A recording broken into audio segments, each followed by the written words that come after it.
There are very amazing exits for companies where if you sell a company for $100 million and you walk with founder owns 40% or an angel owns 5%, cow, right? Yeah, real money. But it's very easy for a VC who's already got $50 million in the bank to be like, F that, let's go for it, man. Yeah. Let's push for the binary Swing for the outcome. fences. Yeah, we'll push for the binary outcome. And the binary outcome means to a layperson? Either $1 billion or $0. Right. It's one or the other, right? Yeah, they want the grand slam. But the funny thing about VCs is they've all got portfolio theory. They've all got a lot of irons in the fire, right? And so it's really easy to push an individual entrepreneur to go for it, go for it, go for it. But it's because if that thing just the bed, it doesn't matter. They've got a whole pile of other things that might work out for them. Yes, right? They have a mutual fund, and the entrepreneur has picked one stock. Yeah, exactly. And so I think sometimes it gets a little disingenuous, and the political infighting, et cetera. And so I've got companies that are well into their C's and D's where it's ugly. Like the boardroom isn't fun.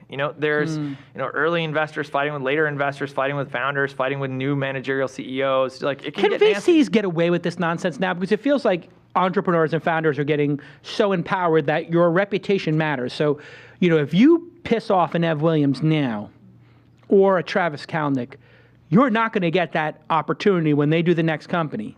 And people remember, right? Because founders are maniacal people, being one, I can say that, and that if you were to just in any way cross them, they'll write you off the list forever, and they're going to tell everybody they associate with, hey, that VC, persona non grata, not a good idea. So has VC behavior gotten better in the last decade or worse?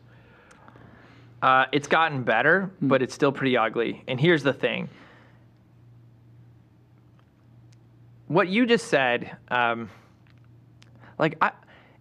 if you had bet me money 10 years ago about the state of politics today, I would have been like, well, of course. Like the internet will take all the out of politics and we'll have a much more fact-based political discourse. You know, like the truth will float to the top, right? Right, like, sure, why? We have the systems. We can point to sites that will be, unbiased. Yeah, fact-checking truth.com will tell you exactly what the truth is and who you can vote for. And what happened? Instead, like there's it's just more been an convoluted. absolute, like just the is metastasized. I mean, it's just amazing how many lies there are out there. Yeah. And so I think the funny thing is, as much as I believe that VC behavior has generally improved, it's that there's the cult of personality around the VC that has evolved as well. And so the VCs have their own voice and can put their own spin on it and tell their own story. And ultimately, they have results that can speak for themselves. And so if you screw over Evan Williams is certainly going to counsel other entrepreneurs, hey, don't take money from this guy. Right, but if you're Mike Arrington, you could be like writing up, or MG, or whoever it is, high-profile person. They could just say, like, here's my side of the story. Yeah, or that investor, though,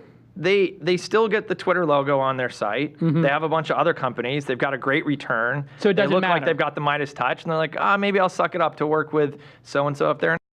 Yeah. And so I'm not sure. So maybe the reputation, I'm not sure. It's to play out. I mean, in the halcyon analysis, we would think that all this stuff would converge on us all getting better and us all getting along, and the transparency would win.